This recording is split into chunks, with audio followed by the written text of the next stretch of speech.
Hello friends, मैं Deepak Sharma माध्यमी take से एक बार आपके सामने दोबारा हाजिर हुआ हूँ एक नया टॉपिक लेके। तो आज का हमारा टॉपिक है NFS सर्वर। NFS सर्वर क्या है, इसे कैसे कॉन्फ़िगर करते हैं और इसके थ्रू हम कैसे फाइल और डायरेक्टरीज को शेयर करते हैं, मैं इसके बारे में आज आपको बताऊँगा। अगर आपने अभी तक मेरे चैनल को सब्सक्राइब नहीं किया है तो नीचे दिए गए रेड बटन पर क्लिक करें और साथ में बेल आइकन को दबाएं ताकि सबसे पहले आप मेरे वीडियो देख सकें। तो चलिए फ्रेंड्स, सबसे पहले मैं आपको जो मैंने डायग्राम्स बनाए हैं तो इसका पहले मैं स्ट्रक्चर आपको दिखा देता हूँ कि NFS और सांबा सर्वर कैसे काम करते हैं। सांबा सर्वर का जो हमने पढ़ा था कि सांबा सर्वर जो है वो Linux base plus window base in दोनों में ही कंपैटिबल है। यानी अगर मैं सांबा सर्वर जो है वो अपने लिनक्स सिस्टम में बनाता हूँ, वहाँ से अगर मैं उसको शेयर करता हूँ लिनक्स सिस्टम से, तो मैं उसको एक्सेस विंडोज़ के सिस्टम में भी कर सकता हूँ। बट इसके अपोजिट अगर मैं NFS सर्वर की बात करूँ तो NFS सर्वर में क्या है कि मैं ओनली लिनक्स टू लिनक्स में ही फाइल शेयर कर सकता हूँ। मैं इससे विंडोज़ मैं NFS का जो शेयर किया हुआ डायरेक्टरीज रहेगा उसको मैं विंडोज़ के सिस्टम में एक्सेस नहीं कर पाऊँगा, जैसा कि आप मेरे डायग्राम में देख पा रहे हैं। तो चलिए फ्रेंड्स, सबसे पहले इसकी कॉन्फ़िगरेशंस मैं आपको दिखा देता हूँ। तो जो मैंने अपना इंस्टेंस वर्चुअल बॉक्स में बनाया हुआ है, मैं उसको कनेक्ट करता हूँ। जो मेरा सर्वर का IP एड्रेस है, SSH के थ्रू इसको मैं कनेक्ट करता हूँ। ओके, तो सबसे पहले मुझे NFS का पैकेज इंस्टॉल करना पड़ेगा। मेरे सिस्टम में ऑलरेडी पैकेज इंस्टॉल्ड है, बट अगर आपको इंस्टॉल करना है तो उसके लिए कमांड है yum। और yum कैसे कॉन्फ़िगर होता है और कैसे यूज़ होता है, मैंने ऑलरेडी इसका एक वीडियो अपलोड किया हुआ है। उसका मैं जो लिंक है वो नीचे डिस्क्रिप्शन में दे दूँगा, तो आप वहाँ से भी देख सकते हैं। yum इंस्टॉल, आप जो इसका NFS का जो पैकेज है उसका नाम है NFS UTILS। एंटर करेंगे। एंटर करने के बाद मेरे सिस्टम में ऑलरेडी इंस्टॉल्ड है तो ये दिखा रहा है कि ऑलरेडी इंस्टॉल्ड, बट अगर नहीं होगा तो ये इंस्टॉल हो जाएगा। इसके बाद हमने इसकी कॉन्फ़िग फाइल, जो NFS सर्वर की कॉन्फ़िग फाइल है, उसको कॉन्फ़िगर करना है। तो वो फाइल जो स्टोर रहती है वो रहती है /etc के अंदर एक्सपोर्ट नाम से। विम जो अपना एडिटर है, विम एडिटर, उसको यूज़ करता हूँ। विम आप कोई भी एडिटर यूज़ कर सकते हैं, नैनो, VI या gedit, जो भी आप करना चाहो। मैं विम यूज़ करता हूँ, तो विम /etc एक्सपोर्ट्स और एंटर करेंगे तो ये बाय डिफ़ॉल्ट ब्लैंक, ये फाइल ब्लैंक होती है। आप इसमें कॉन्फ़िगरेशंस करनी पड़ेंगी, को लिखनी पड़ेंगी, टाइप करनी पड़ेंगी। टाइप करने के लिए सबसे पहले आपने इंसर्ट मोड पे जाना है। वहाँ पे अब जो मैंने डायरेक्टरी बनाई है, हमने एक डायरेक्टरी क्रिएट करी थी NFS शेयर करके, जो कि वेयर के अंदर हमने क्रिएट करी थी। तो उसका पाथ लिखना है सबसे पहले, तो जहाँ पे भी, ये तो मैंने वेयर के अंदर बनाई है। अगर आपने कहीं किसी और लोकेशन में वो डायरेक्टरी क्रिएट करी है तो आपको उस डायरेक्टरी का पाथ देना है, वेयर NFS शेयर स्पेस। अब मुझे क्लाइंट का IP एड्रेस, जिस क्लाइंट को हमने एक्सेस देना है, मेरे क्लाइंट का IP एड्रेस है 192.168.43.134 और इसकी परमिशंस कि उसको हमने कौन सी परमिशन देनी है। मैं अभी फ़िलहाल इसमें रीड एंड राइट दोनों की परमिशन दूंगा। आप एक्चुअल सिनेरियो के हिसाब से यहाँ पे परमिशंस दे सकते हैं। मैं RW और साथ में सिंक, इसको सेव करना है।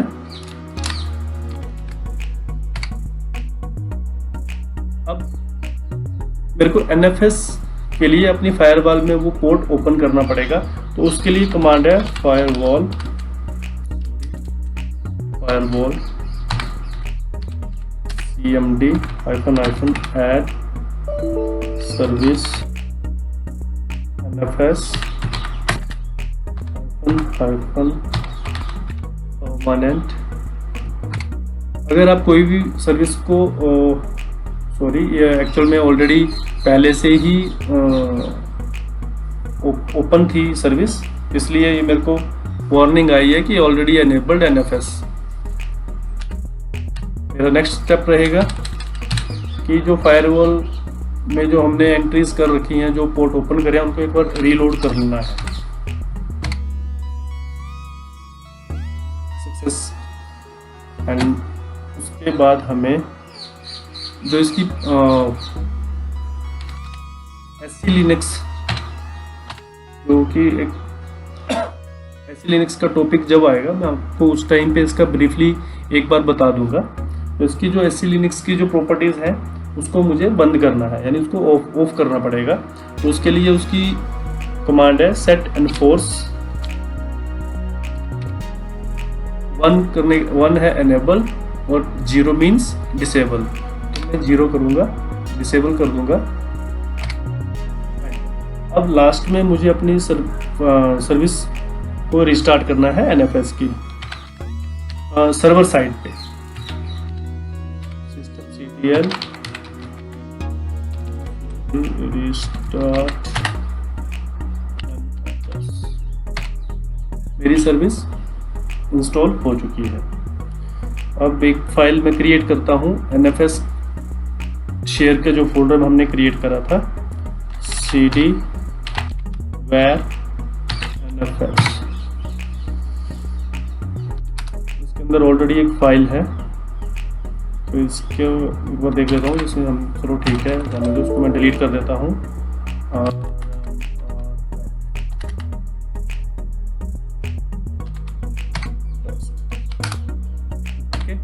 अब हम जाते हैं अपना क्लाइंट सिस्टम में।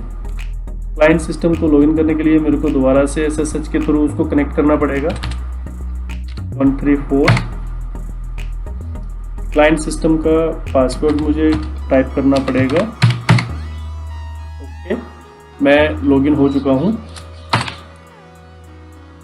अब यहाँ पे सिंपली मुझे कुछ नहीं करना है, मुझे बस ये माउंट करवाना है, क्योंकि मेरे पास ऑलरेडी इसका एक्सेस है। मैं इसको जस्ट माउंट करवाना है मुझे। तो माउंट करवाने के लिए पहले मुझे एक डायरेक्टरी क्रिएट करनी पड़ेगी डाटा के नाम से।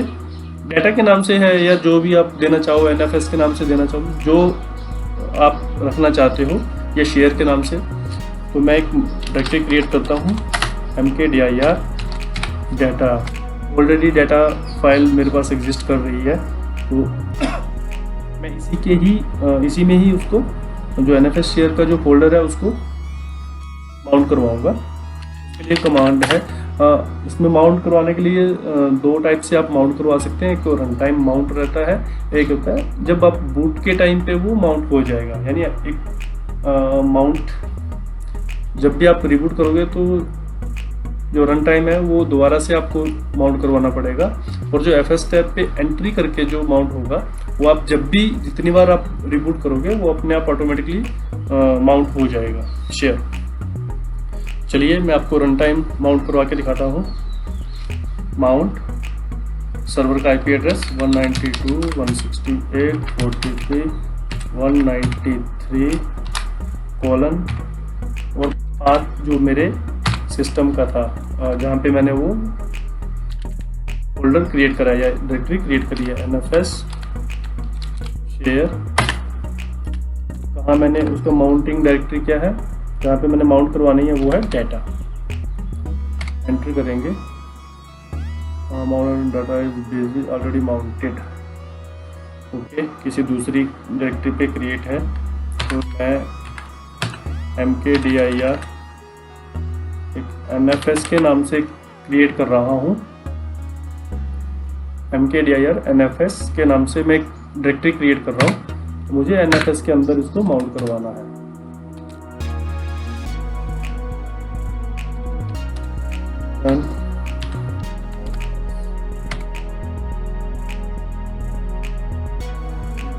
उसको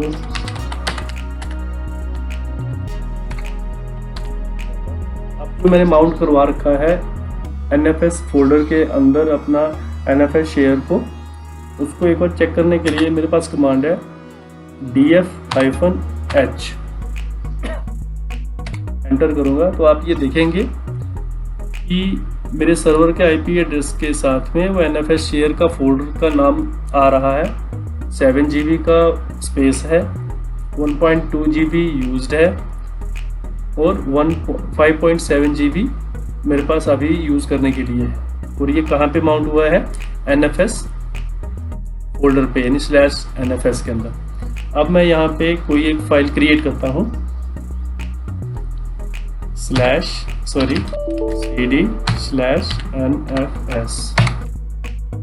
अब मैं NFS फोल्डर के अंदर हूँ। मेरे को यहाँ पे कोई भी एक फाइल क्रिएट करता हूँ,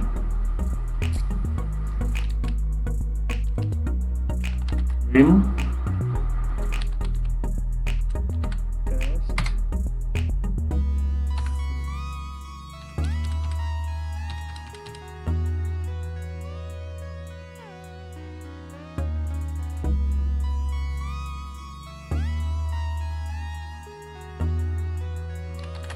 test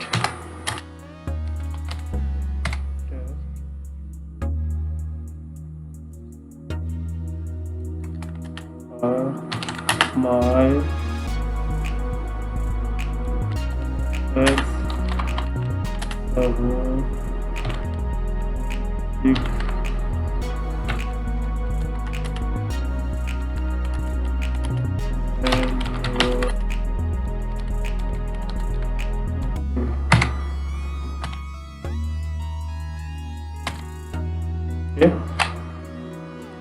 अब मैं जाता हूँ सर्वर साइड पे। अभी मैं सर्वर पे आ चुका हूँ। तो सर्वर पे जैसे मैं ls की कमांड चलाऊंगा तो ये टेस्ट नाम से एक फाइल ऑलरेडी क्रिएट हो गई, जो मैंने अपने क्लाइंट पे क्रिएट करी थी। अब इसके अंदर जो लिखा है उसको भी मैं देख सकता हूँ। Hi, my NFS server configuration done and working properly. Friends, okay. तो मैं आपको अभी इसकी सेकंड ऑप्शन जो माउंट करने की है डायरेक्ट FS टैब पे, वो भी एक बार आपको करवा के दिखा देता हूँ। उसके लिए सबसे पहले मेरे को जाना पड़ेगा मेरे क्लाइंट सिस्टम में दोबारा से।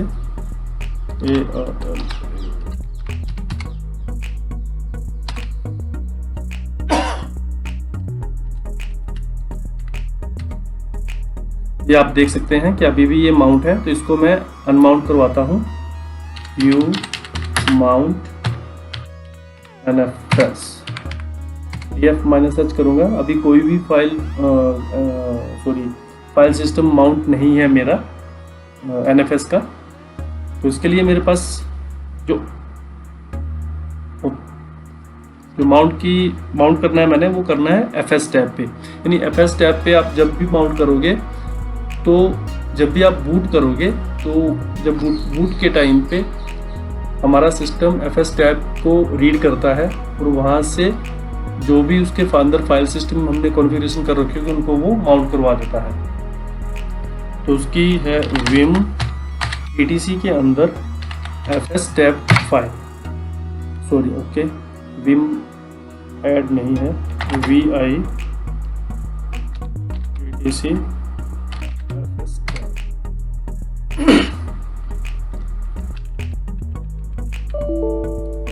तो यहाँ पे आपने सबसे लास्ट में आना है। सबसे लास्ट में आपने यहाँ पे IP एड्रेस टाइप करना है 192 सर्वर का, जहाँ से आपने शेयर फोल्डर को माउंट करवाना है।